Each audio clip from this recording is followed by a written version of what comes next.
Wednesday edition of the NBA Slate Starter Podcast. I'm Eric, joined with my buddy Ryan as we break down the 9-game DFS slate on DraftKings and FanDuel. Did you get as much Korkmaz in the world as you wanted? James Johnson, I know you got. You had plenty of time for that one. It's the story of stars and scrubs. How are you doing, buddy? There's couple stars I'm waiting on a late night, led by Nikola Jokic, Dame Lillard, Paul George, Kawhi Leonard. There's a lot of stars waiting in the wings in my lineups. So we shall see if those guys can prevail. I was pretty heavy on Kawhi versus the Washington matchup. We shall see if that comes through for me. How's the stand-up scene today? You doing well? Yeah, going well. Rough crowd, sometimes a great crowd. It all depends on the crowd. It's never the guy who's doing the comedy. It's the crowd's in YouTube chat. Let's just be serious. The comment section, if you will. Before you get down there and write whether Rinpack is the funniest guy you know or not, probably not. But I love you so much. Go to that bottom bar, hit the like button, hit the subscribe button, and hit the notification bell so you know when this and all the other content at Awesemo goes live. You ready to party, my dude? Let's do it. Let's party. So we are right now in the middle of this slate. We're getting between the what would it be on the East Coast? It would be between 9 and 10 o'clock, right before the late slate gets going. So we're getting a little bit to it. We'll see kind of who's on the back-to-backs and such. I'm going to start on FanDuel today because I feel like being different. Contrarian, if you will. Steph Curry, $10,000 sitting on the top end. Trae Young, $9,600. Both of them are going to be coming on back-to-backs. We are very aware of that. We'll see kind of how everything finishes out. Trae Young was going absolutely nuts here in the middle of this third quarter, so we'll see what that fantasy total ends up being. Tougher matchup against Boston, but still very gettable. And Steph Curry against the Pacers, that should be a fun one too. John Wall, after coming off of disappointing the entire universe, 8,500 up against Cleveland. So now we have an elevated price tag and a slower matchup, so that's enjoyable. And Malcolm Brogdon, we'll loop him in as well, 8,200. And I'll say LaMelo Ball because he's 7,800 over there. I'm assuming that's going to be much cheaper than we see on DraftKings. What are your leans up top here at point guard? So on point guard, obviously we got Trae and we got Steph versus Indiana. John Wall. With the depleted Houston team against Cleveland, all stand out to me. I think I'm probably gonna lean with in terms of upside and matchup, all things put together. It's gonna be tough for me not to consider a potential Trae Young. I like Trae Young 9,600. We know the shot volume's there. He's playing a good game today. We'll see if those recency bias people jump to him, and we'll see what the projected ownership comes in, especially on FanDuel. I think we can definitely target him there. Over there in DK, up top, we got LeBron, Curry, Trae. LaMelo Ball's up there as well. So he's earned an $8,900 price tag against a tough Phoenix matchup. So keep that in mind. I like John Wall's price over there and Malcolm Brogdon's price, respectively. 8,300 and 8,200 studs of LeBron and Curry. And great. I think LeBron is always going to be in play versus Utah, especially as long as Anthony Davis is not going to be there. He needs to carry the load on his shoulder for this team. This team's lost 3 in a row, 4 or 5. They've lost 4 or 5. The team is not good without Anthony Davis. Now they need to get some wins under the belt before the All-Star break without him. So we shall see how LeBron fares in this Utah matchup. Keep in mind, there's a big health and protocol situation in San Antonio that I just want to highlight. Rudy Gay is out. DeMar DeRozan's out. Devin Vassell's out. Kellen Johnson's out. Derek White is out. So there's going to be some minutes that open up and some usage open up for guys like DeJounte Murray and Patty Mills. I don't know why I said Patrick Mills, but Patty Mills. He is definitely Patrick. He's an Aussie, why not? But I'm going to targeting DeJounte Murray. All right, now back up from your mic for a second. You just got super hot again. There we go. And we're back. Continue. I think DeJounte Murray is someone we can definitely consider tomorrow.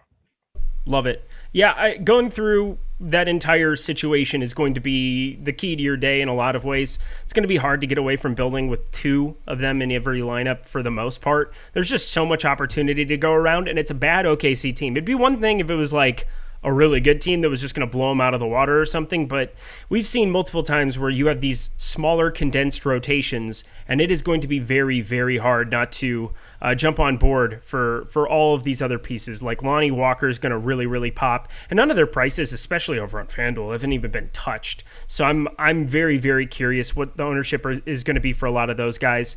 At least Lonnie Walker's 3,700 on DK, but still going to be super popular. Kate Bates Diop was a Timberwolves' own finest. That's a blast from the past for me. So I'm happy to roster that guy at 3K. I'm going to probably get to a little bit there, but get ready for a lot of San Antonio chalk on this slate. Looking up and down the rest of the range, it gets a little hairy down on the bottom end like it normally does, but man, Saban Lee.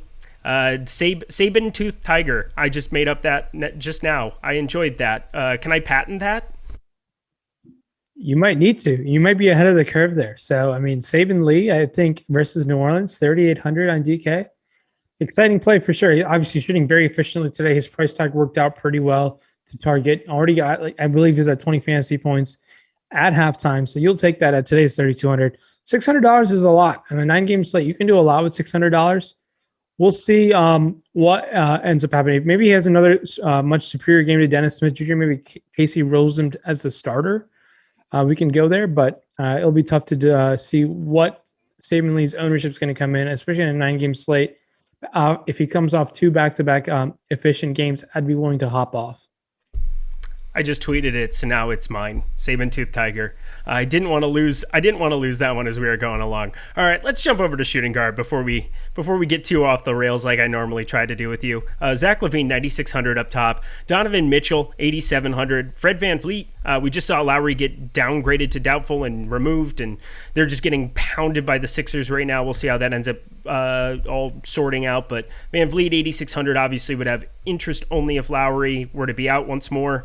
Shai Gilgeous-Alexander, 8,500 against this beat-up San Antonio team. Makes for a good run back. Not that I'm ever trying to stack too much in NBA DFS. Pretty much never. Just throwing that out there for anybody curious. And Jaylen Brown, 8,400. Guy that I never really get to a lot of, but definitely put up an upside against New Orleans last time out, and then he's playing right now, so he'll be on a back-to-back. We'll see how it all pans out here. But kind of a bunched little grouping up here for shooting guard over on DraftKings. Who do you prefer? Yeah, there's going to be some first-time All-Stars that are playing tomorrow after LaVine got named as an All-Star and Jaylen Brown got named as an All-Star, much deserved. Devin Booker did not get named as an All-Star, but I do think he'd be a leading candidate to potentially replace Anthony Davis, who's going to be out. But we'll see who gets that last spot in the West. And Julius Randle got named one. Well-deserved over there on the East as well. So LaVine, SGA, 9,800, 7,500 respectively on FanDuel. I like LaVine taking on his former team. I like that 9,800 price tag. I know it's expensive, but I like targeting guys against Minnesota. He might be expensive. I think he might be kind of unique, but he has potential to get north of 50 fantasy points against Minnesota. We'll be playing with a new coach. We'll see what the rotations look like with the new coach after today. 1 games are tough to build off of it, but I think going all the way down to Lonnie Walker, who Damian Lee mentioned on a NBA Top Shot podcast recently and spiked Lonnie Walker's Top Shot value instantly. So now he's 3,500, going to get a ton of run with no DDR, no Derek White. I think we can definitely consider Lonnie Walker versus Oklahoma City at the mint on FanDuel. Over there in DK, at the shooting guard spot, LaVine, SGA lead the way, 95 and 9,600, 8,500, followed by Brown and Malcolm Brogdon, who's shooting guard eligibility. I like that at $8,200. Devin Booker potentially fighting for a All-Star spot at $8,300.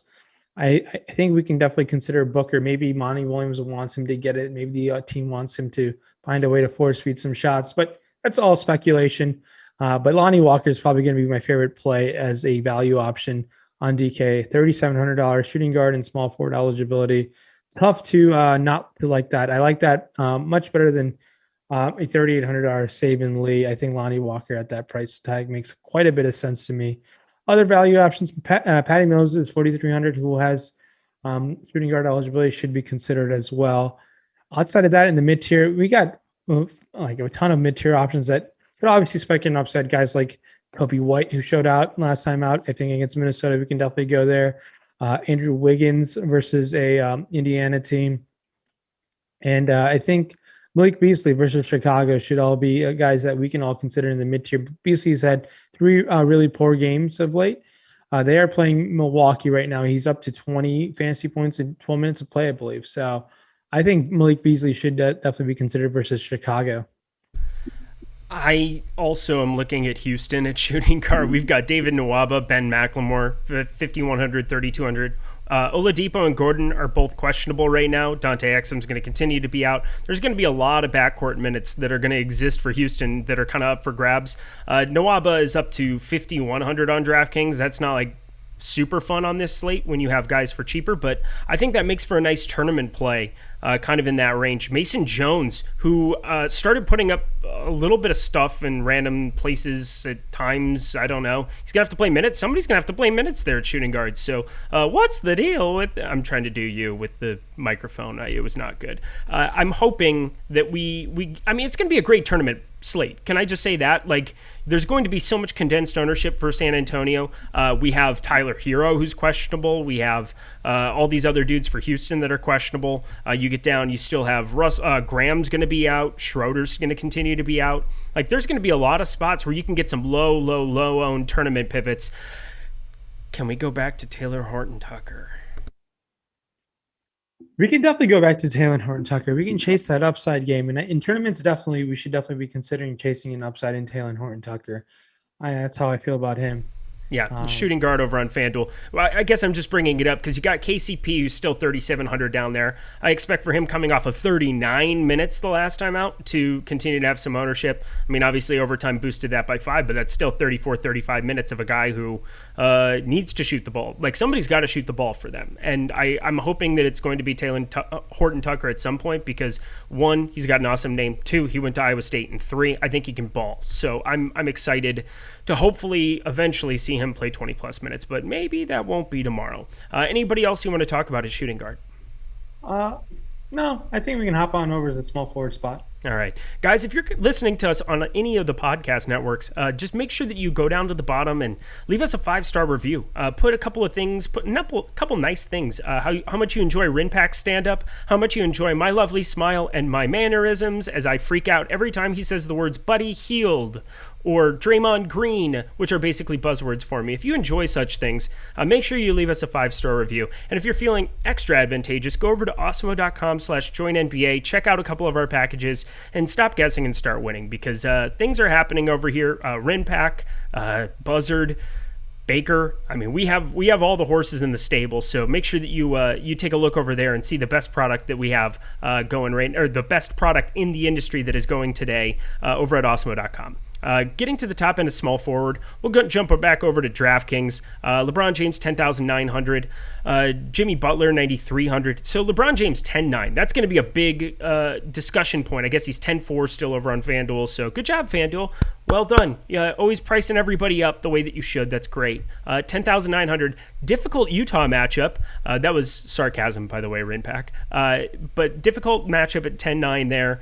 But again, LeBron James, sans Anthony Davis, they got to start winning some ball games. Not that seeding really matters for a LeBron James and Anthony Davis duo. Health is definitely the priority, but you don't want to let it get too far away from you here. Utah is running away with the 1 seed as of the given moment. They're going to continue separating the gap and can really establish themselves tomorrow. So keep an eye out on that. Jimmy Butler, 9,300, who all he does is just like put up big fantasy numbers. Only played 29 minutes. They were blowing out OKC there for a hot second. They didn't really need him to do much. But all of his rates are ridiculous. He just hasn't necessarily the last 2 been in the 50s like you need him to at that 9,300 tag. And then Jason Tatum and Jaylen Brown both sitting there, 9,200, 8,400. And then I got to loop in Brandon Ingram up against Detroit. I love that man. I want to have a lot of him. Talk to me about small forward.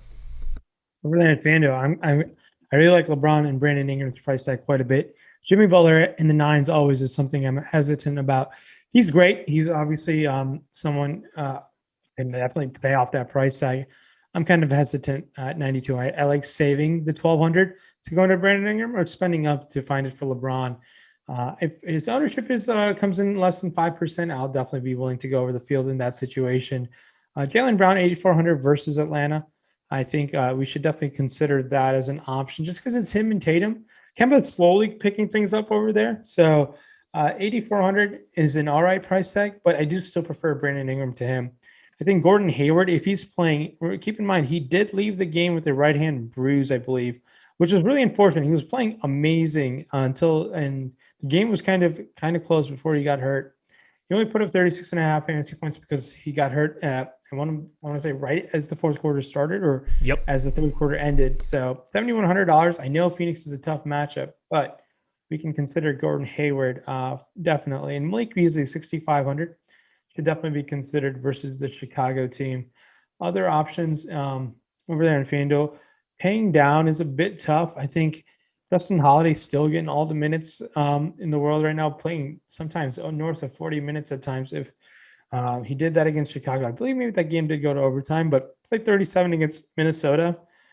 And other options, spending down is tough tomorrow on FanDuel. It seems like a pay up day on small forward. It's kind of rare, but there's going to be some cheaper small forwards that are good. Danilo Gallinari is someone who started the second half.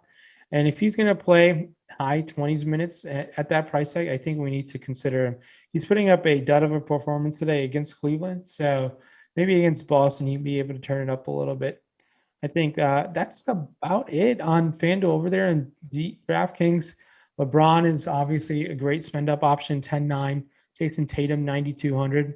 I prefer Tatum to Butler.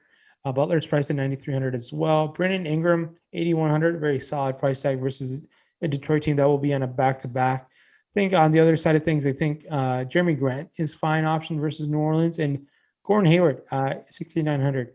I think definitely a nice price tag for Gordon Hayward as well. Spend down options in the small forward spot. We talked about Lonnie. It's going to be someone I think is going to be very, very chalky tomorrow. So it'll be interesting to see what that ownership threshold comes in for Lonnie Walker, where you start to shy away a little bit. I mean, it's a short-handed Spurs team. It's going to be tough for me to be under the field whatsoever on Lonnie Walker. I'm going to be willing to get way over on him. How do you feel about this whole Lonnie Walker situation? Is there an ownership bar for you where you're going to shy away, especially on small forward on DK?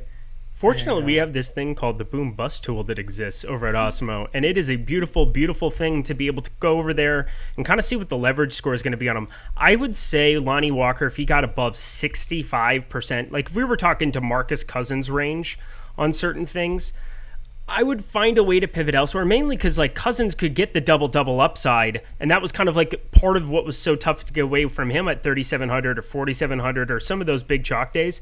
Like Lonnie Walker is not as clear of a path. Like maybe 50-50, I would maybe like be at the field. But what are you thinking? I think I'd be still willing to get over the 65% on Lonnie Walker tomorrow. I know it's a 9-game slate. Maybe there's other value that opens up. I just like targeting shorthanded teams. I know Lonnie Walker's disappointed many people in the past, but there's a lot of talent in this kid. I think it's going to be time for him to show out, hopefully. So yeah, I hope so too. I really like watching him. There were a couple of games last year where I got him at like 0.2% owned and would go for 40 in games where he would randomly start. Again, it's almost like late swap is something you should be doing all the time. Just letting that be known. 9 gamers. Go ahead, Rinpack. Yeah, for me, it's like late swap is everything. It's partially because I'm the only successful player in DFS, NBA DFS, is because of late swap. I think not it'd be the really only reason. Stop. I think it's one of the reasons, key reasons. Yeah. If there wasn't late swap, I think it'd be really much more difficult to be a consistent. Just being profitable over a long period of time without late swap. No, you were one of the first guys when we met in internet chat rooms many moons ago, hanging out. We were always talking about it, and it's nice to see other people start to pick up on the trends with things. James Johnson was a guy who would never have sniffed 13% like he did today when he was announced in the starting lineup after lock, only half an hour before the game. So people are starting to figure out some things, but they haven't figured out all. Like, you absolutely still have an edge by doing it. So stay next to your computer when you play NBA DFS. Is that safe to say? That is 100%. And you should follow the @Awesemo NBA account because we got a news guy who is dishing out all the news throughout the whole night, really giving you a big news edge on your DFS day. Love it. Agreed. Let's get over to Power Forward. We'll go over to FanDuel. 9,900 Domantas Sabonis. That's a big number, but I don't know if you saw his line against Minnesota. I did because I watched that game. I hate the Timberwolves. They make me so sad. 45. That OT was not helpful either. It's been a while since they played, all the way since February 17th. Were they matched up against the Spurs? Is that why? Sabonis. I don't can't know. remember. The Spurs haven't played in so long because first the team had a COVID outbreak. Right. Second, Texas went under weather advisory lockdowns. So that's why they haven't played in a long, long time. I'm guessing the Pacers were probably doing a Texas swing, if I had to guess. Yeah, more than they were supposed to play the Spurs last night. So. Okay, got it. Perfect. So 9,900 Domantas Sabonis. Everybody's going to see that box score. You should probably play him. He's very good at basketball. Anthony Davis is out. Jason Tatum, 9,400. We've talked about him a little bit. Bam Adebayo, 8,900. Somebody that on FanDuel always garners a lot of ownership. A lot easier to slot him over at power forward there, where he's playing 36 plus minutes than it is to like give him one of your center spots over on DK. However, the price has been better of late to get to him. And then Zion Williamson, 8,500. This guy is just ripping off box scores. He's been very, very good. I love the 39 minutes against Boston. We're just seeing those minutes trend up. We're seeing that scoring and usage trend up. We're seeing Zion Williams' top shot just trend up. So got to go to Zion, right? Definitely. Just got named to the All-Star team as a reserve. So congrats to Zion if he's listening. Thanks for listening. But I highly doubt that. So 8,800. There's 0.0% chance. If you are, go to the bottom bar, Zion. Just let us know. Slate starters so we can post that everywhere. Okay, go ahead. So Zion 8,800 versus this Detroit front court. Sign me up. I think Zion could definitely smash. He's been smashing any team. He's playing some exceptional basketball in his career. Very obviously going to be always playing with a solid field goal percentage because of his game. But slowly and surely, there's some games where he's picking up a couple blocks, a couple steals, something that he shows great flashes at Duke, something that I'm excited to see develop in his game. Sooner or later, I think Zion will be a 5-figure price tag type of player. Maybe at the end of this season, hopefully. Hopefully we can ride that wave. Sabonis versus Golden State, definitely. I think we should definitely be excited for that. He did play Golden State earlier in the year. He didn't have the monster game. It was Miles Turner who had that monster game in the front court. I believe Turner put up north of 60 fantasy points versus Golden State. Golden State has gotten some of their members of the front court back, but still a pretty weak front court team. I like Sabonis. Golden State will be on a back-to-back, so I think we can definitely target Sabonis. Other guys to consider on DK. Siakam versus Miami. Siakam is, I think, one of those guys. If Lowry's out, I think we and OG's going to sit. OG's going to definitely sit on the second half of a back-to-back. They just did that last time. He just got back, so OG will be out too. So I love Siakam. Let it be known. Continue. Yeah, I think that price tag is definitely pretty solid. Gordon Hayward has power forward eligibility as well, so that's something pretty interesting. John Collins hasn't had a massive upside game in I want to say the last 7 or 8 games, but he has it in his bag. It's with the injuries there, I thought he could be performing a little bit better at 6,600. Maybe they're kind of being cautious with his minutes because I know they've been actively saying he's on the trading block. Barely plays north of 30 minutes. He hasn't played north of 30 minutes. We'll see if he gets there today. But in the previous 4 games, he has not played north of 30 minutes. Kind of disappointing. I would like to see Collins to get out of Atlanta so he can really unleash his potential. Kuzma versus Utah, 6,700. Oh, my God. That is an ugly price tag for Kyle Kuzma. But when you're playing north of mid 30 minutes, I think you have to be considered in play just because of your minutes and his shot volume. He did take how many shots he took against this Washington team? He took 16 and 5 of 16 from the field. Oh man, that's pretty bad efficient shooting from Kyle Kuzma, but I wouldn't expect anything else out of him. I think over there in FanDuel, the bonus, Bam Adebayo, Zion, Tatum, all the pay-up options over there. I think Zion comes in overall in price and matchup put together 8,500, probably my favorite. I like Sabonis' matchup as well. Collins at 6,800. It's going to be tough for me to go there. I think we can definitely. I just got an alert that he has a concussion and he's not returning to the game tonight. Okay. Well, don't play John Collins. That will open up some front court minutes for potentially Gallinari starting at the 4. Bruno Fernando season. Yeah, I don't know about Bruno Fernando, but if he starts, I think we can definitely consider him. For sure. I would be shocked if they were going to start him. I'm not sure. It's going to be. I'm just saying that was the first guy that came to my mind. Evaluated for a concussion and won't return to Tuesday's game. That's the official blurb.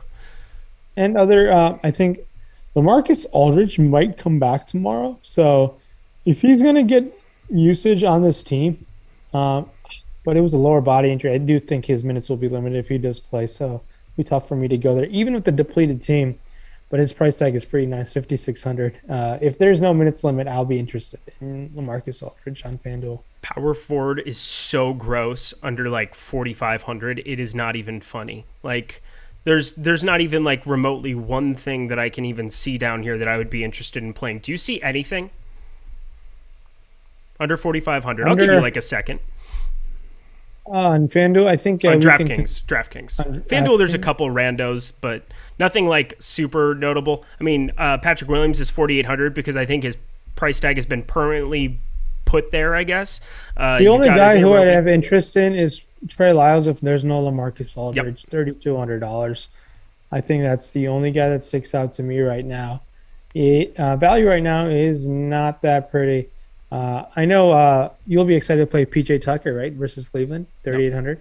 No, I had never, would never. So let's go to center and let's round this puppy out for you guys. Sitting on the top end, Domantas Sabonis is 10,500 on DraftKings. Just letting that be known. That's a big number. Karl Anthony Towns, 9,700 up against the Chicago Bulls front court, which I love to go after. Wendell Carter, though, I'm not gonna even like skip, or I'm just gonna skip everybody else and just go directly to him. He was kind of my dude the other night. He was my highest owned center on both sites. Absolutely loved the spot for him against that just undersized, under everything kind of situation that we had for Houston. So I love going to him again. Obviously, you're seeing a situation where like Thad Young can get involved in a little bit of that, but like 5,800 over on DraftKings, and then on FanDuel, I think it was even cheaper, 5,400. Like they didn't even touch his tag and had just an absolute ceiling spot. Now going up against Cat, who I'm not that scared of. 47.1 on FanDuel in just 28 minutes. What's your Wendell Carter interest? And then talk about everybody above him. So obviously, Wendell Carter going up, going to have the defensive matchup of Karl Anthony Towns. Karl Towns is not a good defender, but he's going to have to exert a lot more energy guarding Cat instead of PJ Tucker. I will, if his ownership is somewhat chalky, but that price tag is. He will be probably the chalkiest center on the entire slate tomorrow, if I had to guess, based on last game. That's based on last game. Yeah, Jared Allen and him are going to be like hand in hand. The opportunity at cost at center tomorrow is just Karl Towns, who can put up 60. That's about it. So I like Carter Jr. quite a bit then at $5,400, especially on FanDuel. It seems like a solid option. I think Jared Allen should definitely be considered versus Houston, 7,600. Obviously has the free reign to do everything right now. Keep in mind with the New Orleans situation, $4,800 Hernan Gomez is okay. He did not finish the game, I don't believe. I think Nicole Melli came in when the New Orleans team went on. Steven Adams is probable. I want to let you know that too. So he'll Steven play. Adams is probable. Yep. Okay, yeah. Then I think Carter Jr. Yeah, your guy Carter Jr. definitely is. It's so sad though because I finally got the game. I capitalized on it a little bit and didn't get close to winning anything. But like, God, I just don't want to have to like play him at super chalk against Cat, but. You got to do what you got to do. I do love Cat on the other side of things, though. Agreed. I love Cat on the other side. I think he's putting up a pretty good game right now. I think he's up to 30 fantasy points in 17 minutes of play or something like that. So Karl Towns on the other side of things. I know it's a back-to-back. He has to carry this team to some wins. This team is the worst record in the league right now. Pretty embarrassing with a team that has spent a ton of money on guys like Malik Beasley, has a first-round pick in Anthony Edwards. D'Angelo Russell's been hurt, but this team is not the worst team in the league. They should have a much better record than that. Agreed. Yeah, looking around the rest of it, obviously you can play Robert Williams, Tristan Thompson, any of those guys could spike. We saw James Wiseman and Kevon Looney come back. Kevon Looney, I'm assuming, is still going to be, is he at the min? He's 3,900 over on FanDuel. Okay, yeah, I wouldn't really be looking at playing him over on FanDuel anyway, but Looney is still 3K over on DraftKings, so we'll see how many minutes he ends up getting tonight. 3K is a big difference between even like 3,800, so having those guys on the floor and on DraftKings always makes it, just look at today. I mean, you had these guys 3,200 and down between Saban Lee, between James Johnson, between all these other dudes that just are Korkmaz is 3,100. That's just so invaluable to your lineup. Then you can jam in Kyrie and Harden, who are going absolutely apeshit right now. So anybody else you want to talk about with center, and then we'll get out of here. Yeah, I think center is tomorrow, not so much. So center is the opposite of loaded. And I had mentioned Miles Turner earlier in the show. I think going to Miles Turner is someone we can definitely consider. Love it. That is going to be it for us today, I believe. Tiger, hope you're doing well. Just letting it be known. Repping Nike for the guy. Holy crap. What a whirlwind day. I'm not very dramatic about athletes or anything, but Tiger's kind of my boy. So you close us out today, my dude. Yeah, thank you so much for joining us today. Hope you guys had a great Tuesday night of DFS. So hopefully we're starting your day off right on Wednesday. Thank you so much, and good luck, everybody. You're holding the mic from now on. It's just part of who you are now. You have like a little extra salt in it too. You're a little peppery when you're holding the mic, don't you think? Maybe. All right, we're leaving. See you guys on Wednesday. Bye. See you on Thursday. Excuse me. Tomorrow's Wednesday. Good times.